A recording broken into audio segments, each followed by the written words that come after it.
Good afternoon. Welcome to We Believe Digital Newsbreak. Chris Young with you for these 30 minutes of a news-packed half hour, broadcasting from downtown Jackson, Mississippi, in the heart of the Deep South. We do have a call-in number. That's 1-800-492-5186, and or you can join us in the chat. We got a solid 80 degrees, heading for 82 degrees in Jackson today, with a little bit of a breeze, just barely enough to keep it civil. So we'll start out on the I guess due to the broad appeal for a lot of people, a global story. It involved Prince Harry and the Duchess of Sussex, Meghan, and. But this happened in the United States, and it happened on a Tuesday, and what happened was paparazzi chasing them in the car for a 2-hour period of time. Near catastrophic car chase is the way it's described in the world news, and we have to remember that now they weren't hurt, nobody else appears hurt, but there was some close calls where they pursued them in a vehicle for over 2 hours. New York City police they had nothing to say about it right now. And it was back in 1997 when Harry's mother, Harry was 12 years old at the time, when she was killed in a similar circumstance that went really, really bad with the paparazzi chasing. So tough situation there. I'm glad nobody got hurt. The next story is about artificial sweeteners. And very interesting. I learned about these things early in life with something called saccharin. My mother used to take that, and she thought it would help her with her weight. So the World Health Organization has put out a statement that say that these alternatives to sugar, when consumed long term, do not serve to reduce body fat in either adults or children. Continued consumption could increase the risk also of type 2 diabetes, cardiovascular diabetes, and mortality in adults. And what we're talking. We're talking stevia and Sweet and Low, Equal, Splenda, the greens, the blues, the pinks, the yellows. People think they're helping themselves out, but it's much more potent than regular sugar is. So reducing the regular sugar and eliminating those artificial sweeteners, it seemed like the way to go if you got to have something sweetened up.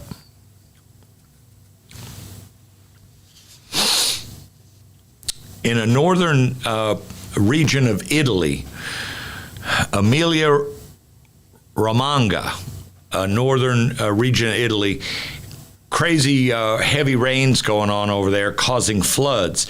8 people killed, several missing.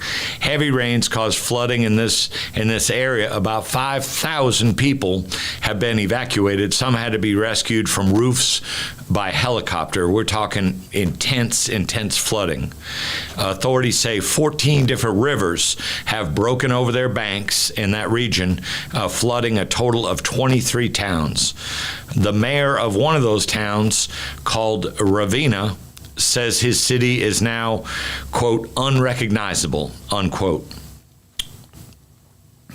Heavy rains. Now, over to Mount Everest. It's the season now, just starting up for the climbers and all. And a Sherpa guide scaled Mount Everest on Sunday for the 26th time. Some people consider it an achievement of a lifetime to do this one time. This Sherpa has gone 26 times now, matching the record set by a fellow Nepalese guide for the most ascents of the world's highest peak. Pasang Dawa Sherpa reached the summit on Sunday morning along with a Hungarian climber, according to the expedition organizer, entity called Imagine Nepal Treks.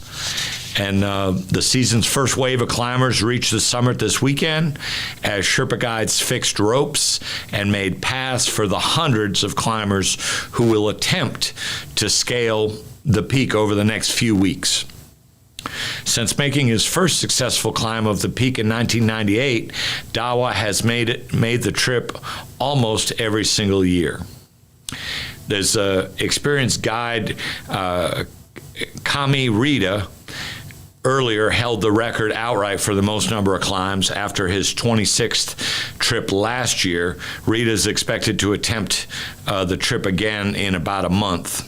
He's well known for guiding foreign climbers to what's considered the top of the world. And that story comes from the BBC. So, I don't know if that's something you ever been interested in. It really hasn't for me. I used to do a lot of mountain climbing up in the northern parts of New England as a youngster, but I can't really imagine it these days. So we skip on down to the national level. President Biden saying this morning that he's confident that the U.S. would avoid an unprecedented and catastrophic debt default. It's interesting. I saw a graphic last night on, I think it was MSNBC, where since 1960, the Democrats have raised the debt ceiling 29 times, and the Republicans have raised it 49 times. So, but they sure are making a big deal out of this. I guess it's just brinksmanship, trying to get spending cuts or different outcomes that can. A big picture, although they're going to try to raise the debt limit ceiling, that they'll do so at a slower rate than they have been, or something along those lines. A lot of information from the CDC today about the overdose rate in the United States. Last year, 2022, 109,680 overdose deaths were posted, according to the CDC. About 2% more than in 2021. But nothing like the 30% increase in 2020 and the 15% increase in 2021. So a little bit of an ebb there. And it's interesting because not all states want to report this information. So the CDC saying while the overall number was relatively static between 21 and 22, there were dramatic changes in the number of states. 23 states reported fewer overdose deaths. One, the state of Iowa, saw no change, and the rest continued to increase.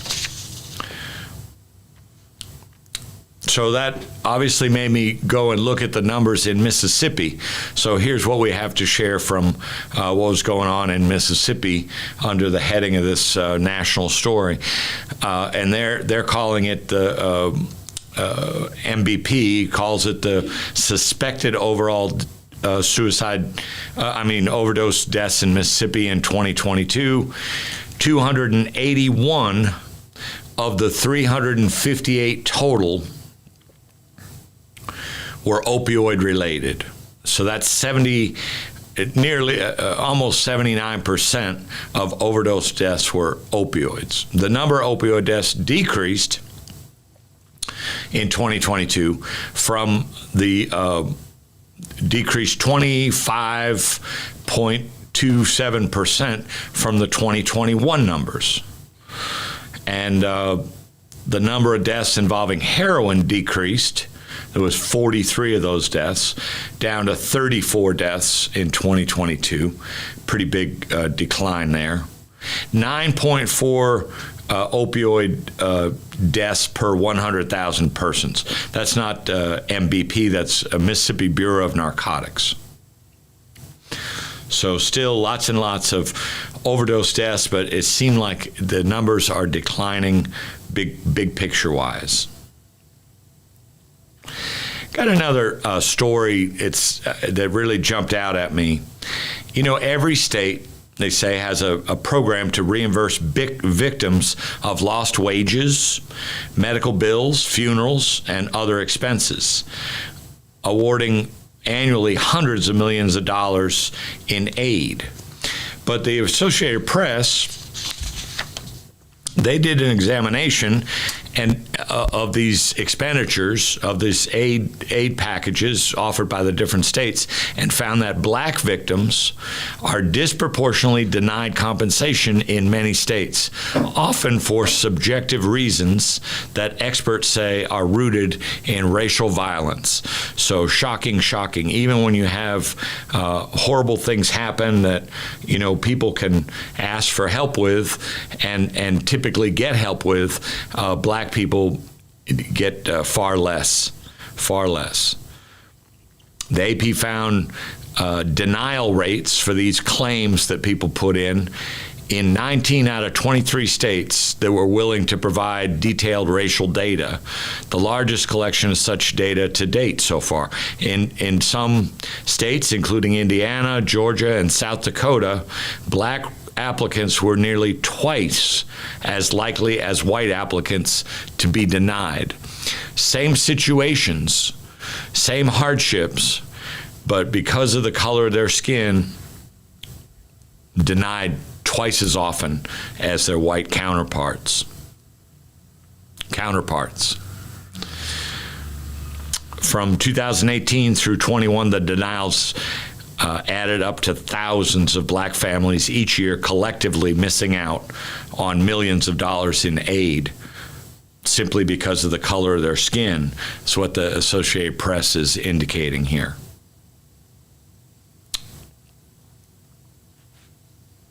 Never ends. 2023, not 1950, 1960, 2023. So the U.S. News and World Report, you know, we know a lot about them because of the rankings they always give to the state of Mississippi. But it caught my eye this morning. They just released their best places to live in the United States for 23-24. And I know your mind is just going crazy right now trying to think of what those places are. So let me give you the top 10 in reverse order. Pretty close to us, Fayetteville, Arkansas, makes number 10. Best places to live in America. You know, they got a zillion different factors that they crunch together, just like all their other rankings, quality of life and different aspects. Number 9, Colorado Springs. Number 8, Charlotte, North Carolina. Portland, Maine, way up in the Northeast, next to Canada. They came in at number 7. Naples, Florida, and Sarasota, Florida, 5 and 6. Sarasota and Naples, Florida. Boulder, Colorado. So 2 Floridas, 2 Colorados. Boulder, Colorado make number 4. Boise, Idaho is number 3. I just misspoke on that. Raleigh, Durham, North Carolina is number 3. Huntsville, Alabama, the only one in the Deep South. Huntsville, Alabama comes in 2nd place. And topping off the list at number 1 of the best places to live in the United States this year and next, according to U.S. News and World Report, is the very, very chilly Green Bay, Wisconsin. So how about that? So we're starting to make sure we covered all those. Starting to move out of the national news and into the Mississippi news. So now's a good time to go ahead and cut out for our break, and we'll be right back with you.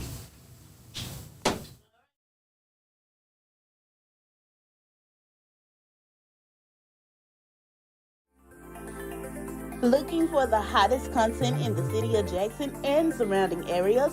Check out WeBelieveDigital.com. Also follow us on Facebook, Instagram, TikTok, and YouTube. We Believe Digital Podcast is here for all your podcasting needs. The Mississippi Link is an African-American female-owned newspaper with a trusted voice that is highly respected throughout the city, state, and nation. Our motto, keepers of the knowledge for people who speak the truth, since 1993. Link significantly influences the thoughts, attitudes, and buying decisions of its readers. Call us at 601-368-8481 for your advertising needs. If you would like to receive a newspaper in the mail each week, our annual subscription is only $52 per year. That is only $1 per week for you to stay informed regarding many stories that you can only get in the Mississippi Link. Sign up today at themississippilink.com and click on Home Delivery.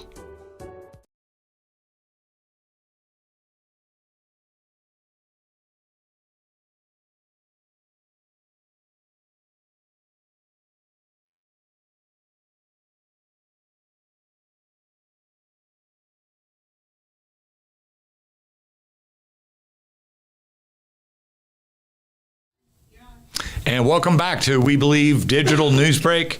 So glad you're joining us today from Jackson, Mississippi. You know, in Mississippi, today is another day where no Republican leaders, legislators, elected officials have held hearings about the multi-million-dollar TANF embezzlement debacle. Sad. But, you know, in related news, this former NFL quarterback, Brett Favre, went on Jason Whitlock's podcast, and you'll never in a million years guess what he had to say. You know, Brett Favre has been in the news for all the wrong reasons. I think this reporting is from WAPT. All the wrong reasons as of late with his involvement in the Mississippi welfare scandal, where he allegedly sought and received millions intended for Mississippi's poorest citizens. He decided earlier this week to endorse another controversial figure in former United States President Donald Trump. So I bet you Mr. Trump is really delighted to have Brett Favre's endorsement. Trump recently had his own controversies after being indicted with 34 felony counts of falsification of business records. Shocking behavior. And recently found liable of sexually abusing and defaming a lady by the name of E. Jean Carroll. So Favre says that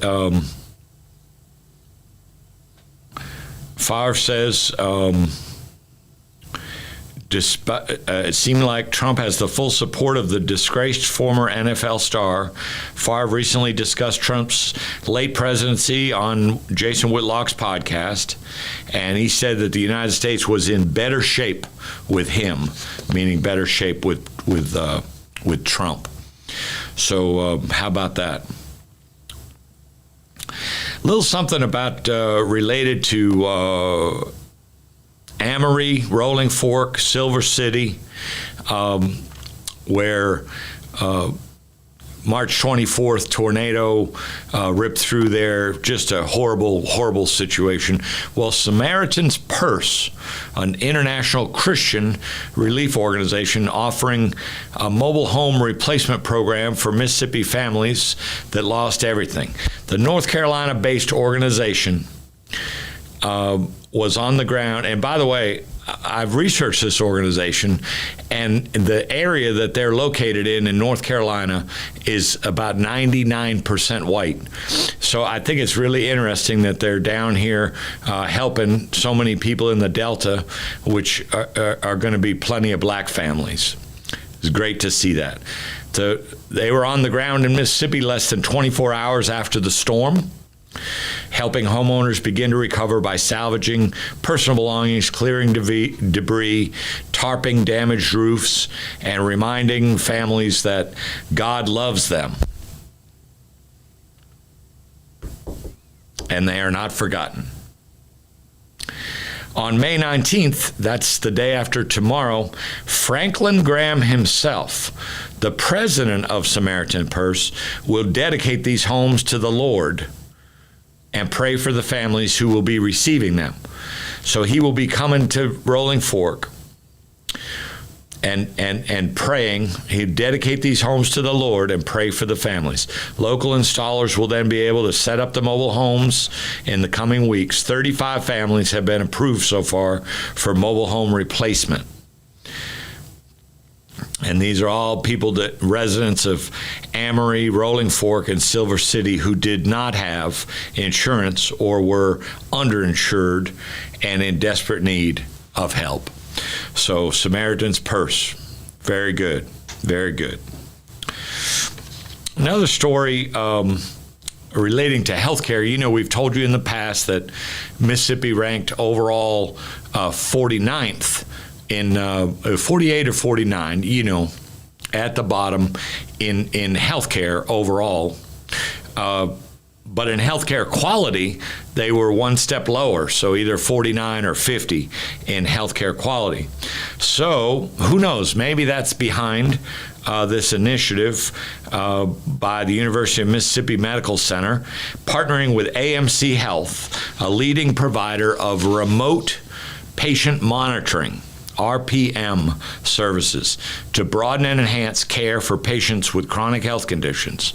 Through this collaboration, UMMC will extend care beyond the hospital walls for patients with chronic conditions such as diabetes, heart disease, hypertension, and you know we rank very high in all these in Mississippi. The partnership is the latest example of UMMC's commitment to providing state-of-the-art care. That must have been a prepared statement. So, state-of-the-art care for patients throughout Mississippi. But our healthcare in Mississippi is ranked very poorly. So we'll take anything to improve it. And so UMMC, fair enough. Also, Brett Favre again.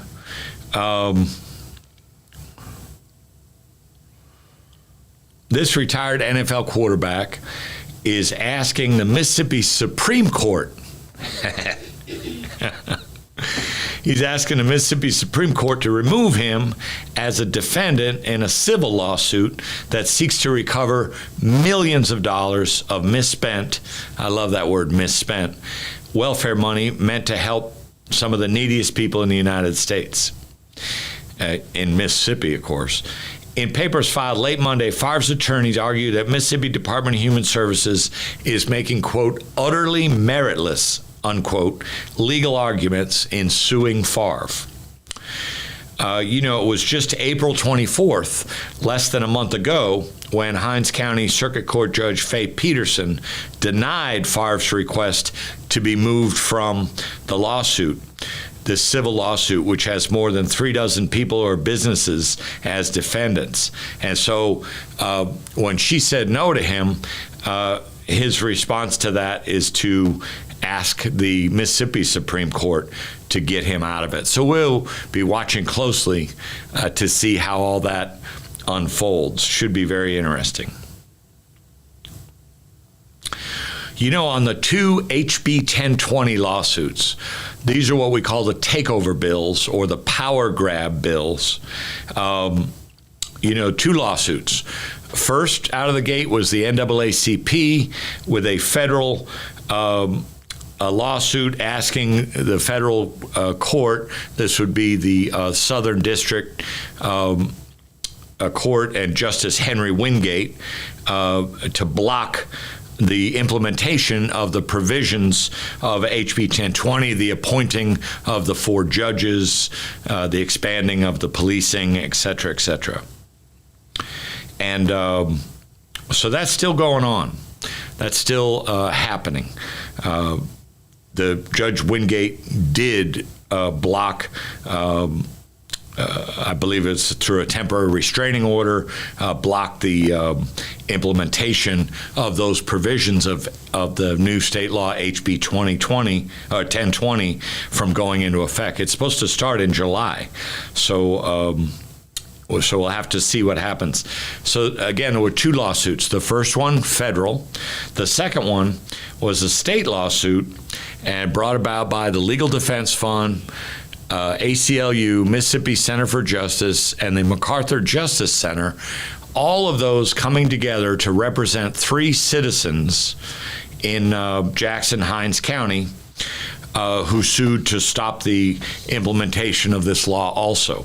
And just a couple days ago, or really I think on Sunday, Chancery Court Judge Dwayne Thomas ruled against the 3 plaintiffs, the 3 residents, indicating while he could, it seemed to indicate that he could sympathize with their frustration, that they didn't have enough evidence submitted to say that the HB 1020 was unconstitutional, which is very interesting because at the end of January, all 16 of the Hinds County judges put out a joint statement saying that it was unconstitutional. But then once the case actually got into court, one of these judges, who I met one evening, seemed like a nice enough guy, but he say, nope, not enough evidence. Not saying it's not unconstitutional, saying that they just didn't bring enough evidence. That decision was immediately appealed by these 3 residents, and backed up by the MacArthur Justice Center, the Mississippi Center for Justice, ACLU of Mississippi, and the Legal Defense Fund. So we'll have to keep an eye on that and see what happens there. And the last story is about the recent passing of a very popular people's judge, Loretta Cooper Stokes, and she died Monday, the 8th, and so the family spokesperson has said there will be a public viewing at the Hinds County Courthouse from 9 to 1 on Friday. From 9 to 1 on Friday at the Hinds County Courthouse. Visitation will follow from 2 to 7 p.m. at Jackson Memorial Funeral Service, which is located at 1000 West Woodrow Wilson Avenue. And then a funeral service be held on Saturday morning at 10 o'clock at New Hope Baptist Church, 1555 Beasley Road in Jackson. Complications with her respiratory system were the cause of death, as stated by the family. She was 64 years old. She would have celebrated her 65th birthday at the end of this month on May 27th. So we offer our condolences to both the Cooper and the Stokes family. Judge Cooper Stokes was once a Jackson City councilwoman. Her husband is a council person now for Ward 3. So we send our condolences out. And thank you for joining us. We Believe Digital Newsbreak. We'll see you again Friday afternoon at 12 noon. Hope everybody stays well out there. Take care of yourself and take care of those around you. Take care.